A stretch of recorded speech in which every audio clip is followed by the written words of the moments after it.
Thank you, Madam Speaker. My question is again to the Premier. Premier, yesterday out the front of Parliament House, 3 relatively elderly protesters were arrested for peacefully protesting for climate action.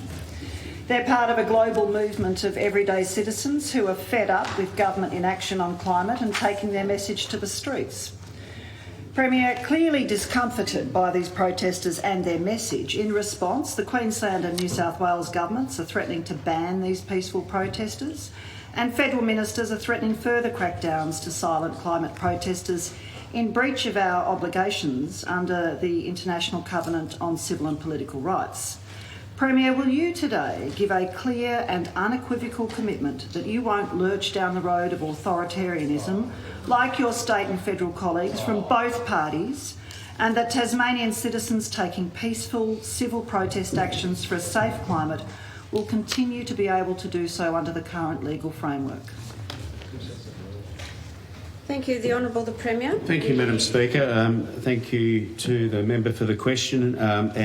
Without wanting to repeat all the things that this government is doing to address climate change and to advance our vision to be not only the nation's renewable energy battery, but also to be 100% renewable ourselves by 2022 and deliver support through our Climate Action 21 plan delivered under this government that's supporting business, government, Tasmanians in their homes to be more energy efficient, and we are making great strides, as we've previously acknowledged in this place, to be one of the first jurisdictions in the world and certainly the first in Australia to be net emissions free. We achieved that in 2016, shows how much we are doing to be an important contributor to climate change and to sustainability, and importantly to supporting Tasmania's growth as a renewable energy powerhouse. Now, we do respect the views of people who have contrary views, or those indeed who may not be fully aware of these matters. And I would again implore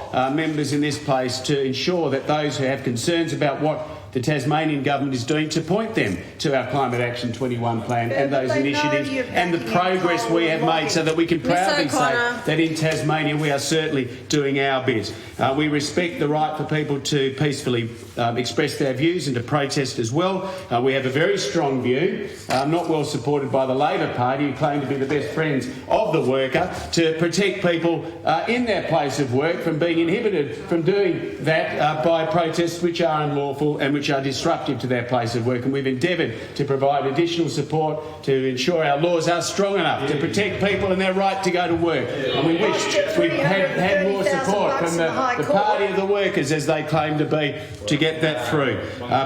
Madam Speaker, we'll leave the matters as to how the police undertake their duties as matters that are operational and not ones that should be directed by politicians, but we have no intentions to change our law in this regard.